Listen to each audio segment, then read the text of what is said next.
All right, hello everybody. Hua Fung, I'm excited to have this conversation. We're going to flip the script a little bit here. We've been hearing a lot today from people who are doing investing in sports. You have done a bit of that. You've also sat on the other side of the table from a lot of those people. So let's start there. One championship for folks in the room that maybe aren't familiar. Take us in the pitch room. What's the when you're sitting across the table from a prospective investor, what are the things that you're hitting right off the bat? Right. So look, One Championship is the world's largest martial arts organization. We have 60 physical events across the world every year. That number is growing. And those events are broadcast to over 190 countries. We are also Asia's largest global sports media property and the only sort of real global sports property to have emerged from Asia. Obviously, Asia has sports leagues as well. China has a big basketball league called the CBA. You have the J League, Japanese soccer, but none of these really have taken on sort of global significance. So in some ways, we are riding, all the secular tailwinds that you see in the sports space. But we're a one-of-one asset, right? So for investors who are interested in playing sports, but also want to play, the Asian growth story. And look, Asia, for all intents and purposes, will remain the world's growth engine for a while. I think half of the world's GDP growth this year is going to come from Asia, anchored by China and India, per the IMF. So we're one-of-one asset, right? Big sports promotion, biggest martial arts promotion in the world, biggest sports league in Asia, riding secular trends both in sports and the Asian growth story.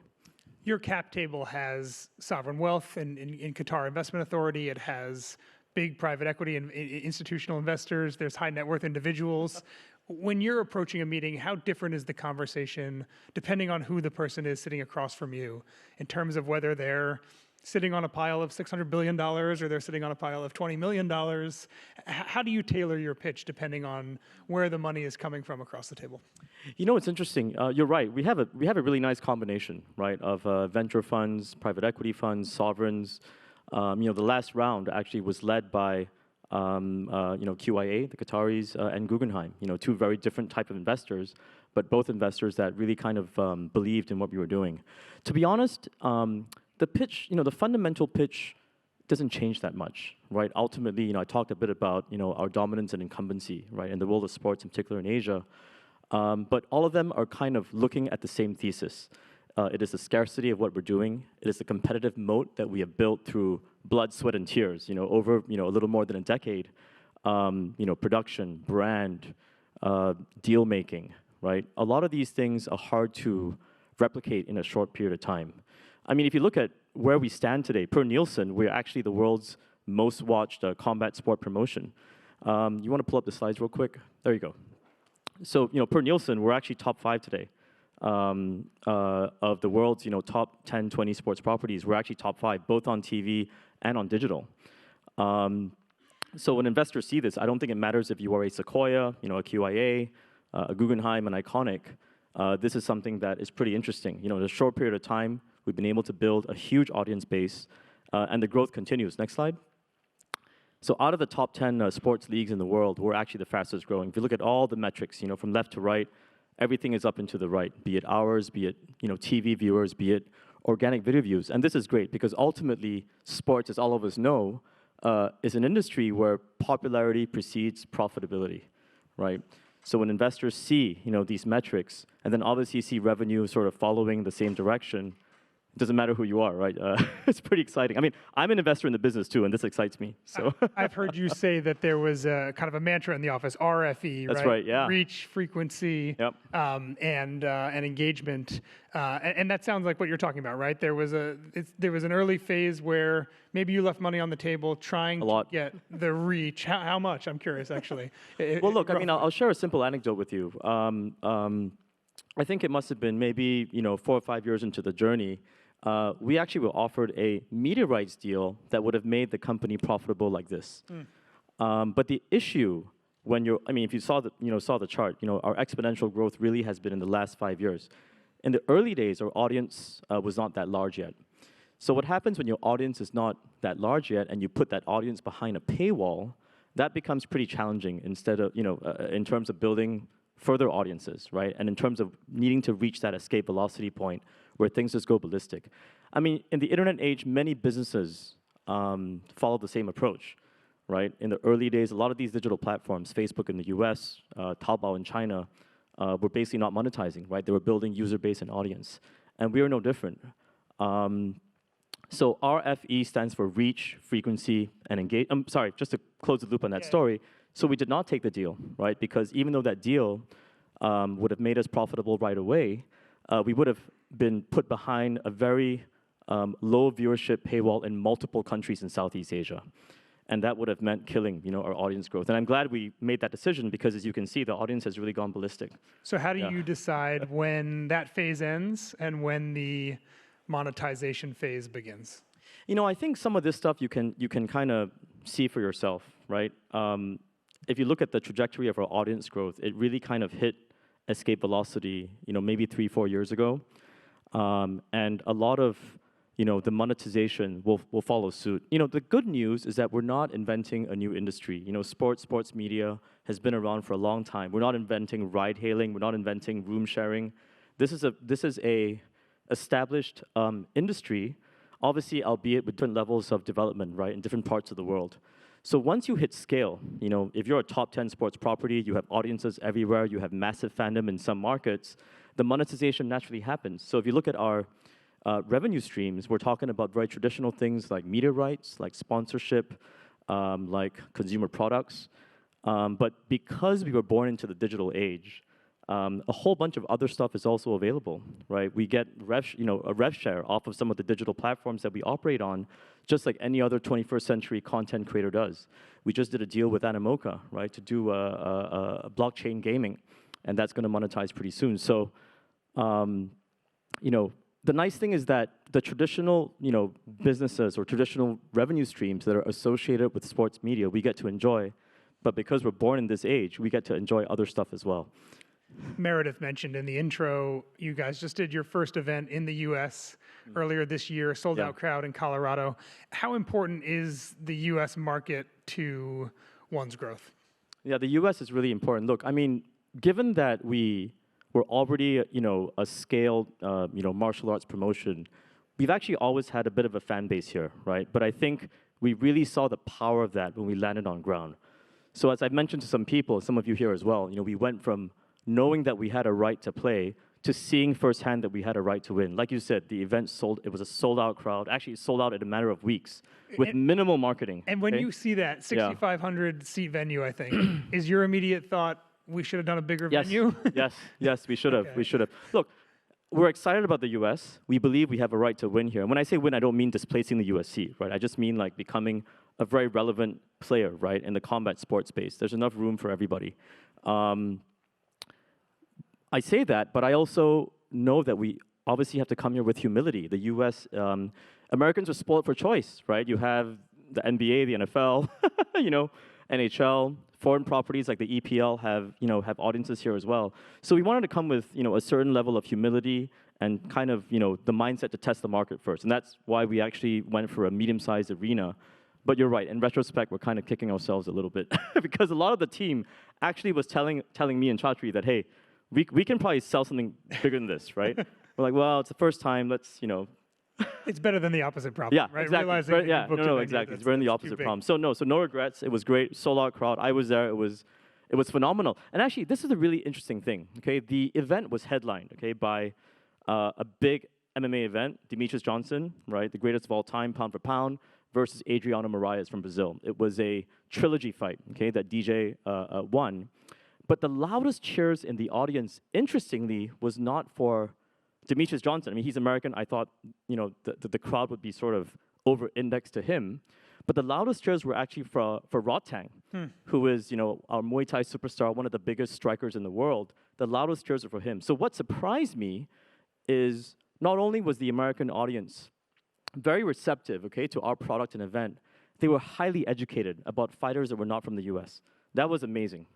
That was amazing. Culturally, when you go from putting on events in, let's say, Thailand or in Singapore to doing events in the US, is the event the same? Are there things about the US fan or the U.S. live experience model that you change because this is an event now in front of American fans and not in front of other fans? I'm curious how different the event looks like depending on where it is. You know, to be honest, I would say the event is largely the same because from day one, we were trying to build a global product. You know, not a single country product like the CBA, right, the Chinese Basketball Association, not a regional product, but a global product. So even from the early days, and this is why, you know, obviously we're fortunate to have had investors, you know, big investors that basically bankrolled this because they saw the vision. We were building a global product, right, out of Asia.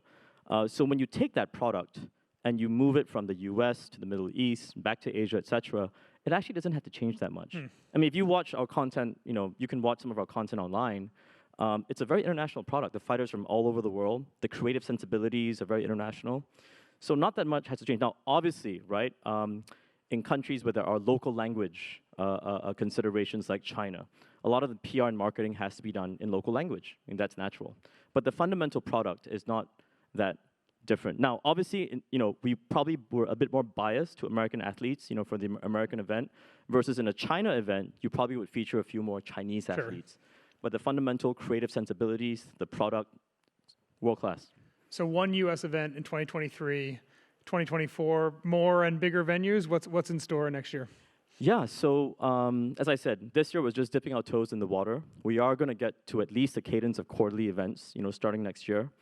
So, you know, I don't want to, you know, prematurely reveal too much about our plans because we're still in discussions with multiple parties, you know, venues, state athletic commissions. But I'll tell you that sponsorship interest has been very, very high. So we're going to come back with a lot of confidence, and we're going to come back definitely with a bigger venue. Yeah. Moving from a different part of the world, another growth area of yours, the Middle East. You mentioned QIA on the cap table. I feel like every conversation I have in combat sports now is talking about the Middle East. WWE is doing events there, UFC in Abu Dhabi. You guys are doing stuff in Qatar. What do you think about the future of your sport and specifically how important the Middle East is going to be in that conversation? Yeah, look, the Middle East for us is a long-term bet. We like the Middle East as a market. You know, the Middle East totals about almost 500 million people in terms of population. You have single countries like Egypt that have 100 million people. We're talking about a region that has a relatively young population. They're very digitally savvy, which is great for us, you know, given that we're pretty digitally oriented. So yeah, it's a big opportunity for us. And look, you know, QIA came into the cap table about 2 years ago. And since then, we've obviously spent a lot of time in Qatar, not just with QIA, but with other kind of stakeholders in the country. And, you know, since then, we've signed with beIN Sports, the largest, you know, TV network, Qatari-owned, right, in the Middle East. So they carry our Middle East rights. We have a partnership with Qatar Media City, one of the leading, you know, media development authorities in that part of the world. We have started to do our reality show. So we have our own version of The Apprentice. It's called The Apprentice 1 Championship Edition. Season 1 was on Netflix and Prime Video globally. Season 2 is actually partially produced in Doha. Sorry, in Qatar. Yeah. Yeah. So that's going to be coming to everyone's screens on Netflix again. And look, I think it must have been a few months ago, we signed another MOU with Media City to bring our live events, the crown jewel, the live events to Doha. So once again, that's going to be something that we're going to be making some announcements on. There you go. In the near future. Yeah, Ted Leonsis was just on stage. QIA is a part of the Monumental Sports portfolio as well. And I think for the Middle East countries, look, there's a few ways to look at this, right? One is clearly they see the opportunity that all of us see here in sports, you know, as an asset class. But, you know, it's also a way for a lot of these Gulf states to diversify away from, you know, oil and gas, right? So there's a big push, and that's the reason why you see a lot of interest, right, in combat sport and sports in general in that part of the world. And I would be, Hua Fung, I'd be remiss if I didn't ask, there's always geopolitical tension in the region. It got a little bit thornier in the past week. Does that change any of your thinking, any of your plans, and anything around what you guys are planning in the Middle East? No, it doesn't change anything. Look, I think we have deep partnerships in that part of the world, and we're there for the long term, right? We and our partners have a vision that extends many, many, many years. So no, we're here for the long term, doesn't change anything. let's move further east. You guys are based in Singapore. In a previous gig, you were part of a group that brought the F1, I believe the F1 race for the first time to Singapore. I'm curious what you learned about that platform. The F1 does, in my opinion, does so well on the event stage, right? When they come to a city, it is, for a while, it's very pronounced. Talk us through your experience on that and what you learned that maybe you took to one as part of that experience. That's an interesting question. So yeah, so for those of you that don't really know what he's talking about, so I used to, in a previous life, I used to actually work for the Singapore government, and I was part of the team that brought the Formula One race to Singapore. So we did the deal in 2007, ran the first race in 2008.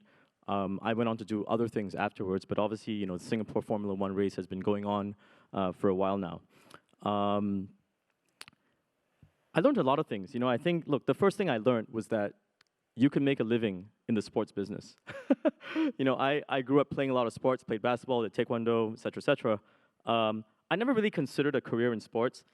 Being involved in the race, to be honest, you know, meeting Bernie Ecclestone, meeting a lot of agents, you know, meeting a whole bunch of people around the sport ecosystem showed me that a career in sports was pretty interesting. You can have fun and make money at the same time. So that was actually what kind of opened my mind to a career in sports, and in some ways is responsible for my being back here.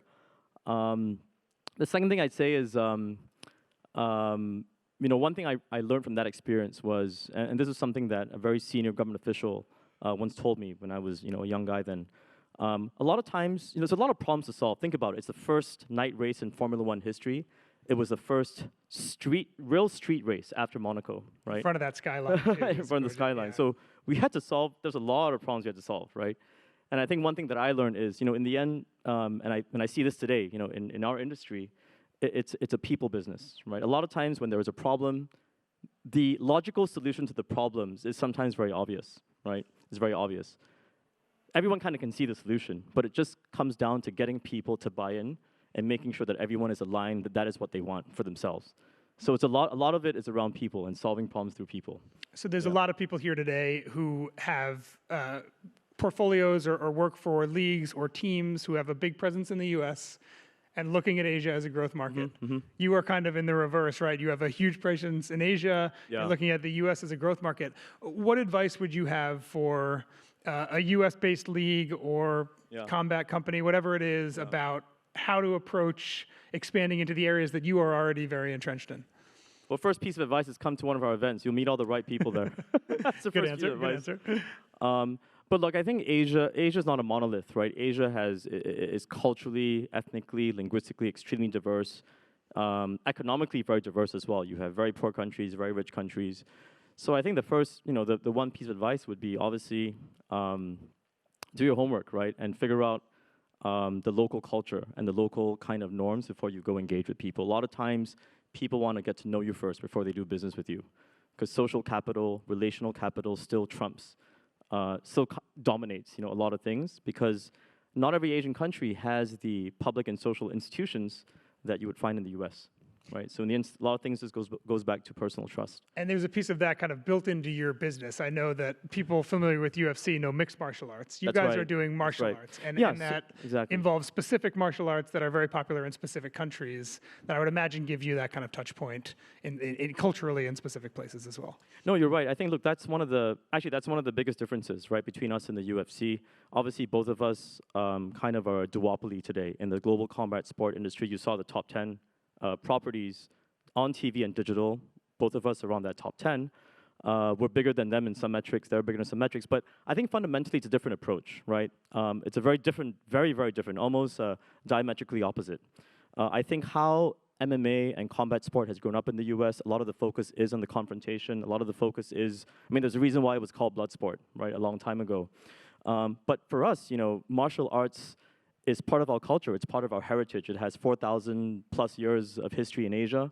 Every single Asian country has martial arts.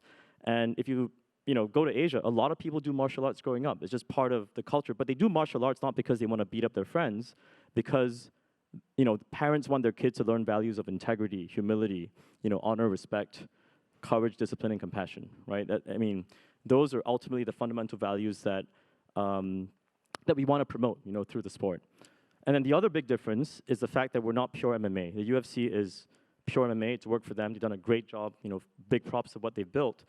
But we're more diverse, right? Both of us have World Championship rosters, but we're much more diverse because we have Muay Thai, we have submission grappling, so we have different types of martial arts. If you come to one of our events, it's not just MMA fights.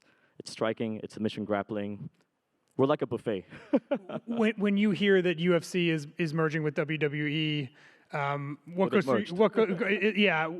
through your mind? What do you think about that in terms of the marketplace overall? Yeah, listen, I'm excited for them, and I'm excited for combat sport in general. I think, look, a rising tide lifts all ships, right? And I think the merger and the excitement around the merger, it kind of just throws light even more, on the potential and the buzz around combat sport. I mean, we've talked about what the Middle East, right, sees in the sport. Many Middle East players are trying to play the sport.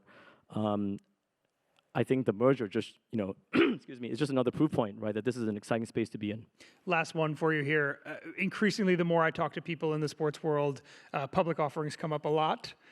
When you think about the long-term future for one, is a public offering potential on the table, the plan? What exactly is the long-term thought there in terms of maybe being a public company at some point? Yeah, in the long term, I think we've always wanted to be a public company. We've come on record to say this. But you have to be ready, right? We spent a decade or so building audience, building the platform, building the broadcast reach, the physical event footprint, et cetera. And then the last couple of years, we focused on monetization. I would say right now, we're focused on getting to profitability. And when you're at that stage, this is like the final stage, basically, right? That's when you start thinking about a listing at some point. So I think, yes, we've always wanted to list the company, and I think we're the closest we've ever been to it in the company's history. Well, Hua Fung, I'm looking forward to talking to you about that when we get to that point. Hua Fung Teh, the co-founder and group president of One Championship. Thank you very much. Thank you. Yeah. Thanks a lot. Appreciate it. Thank you.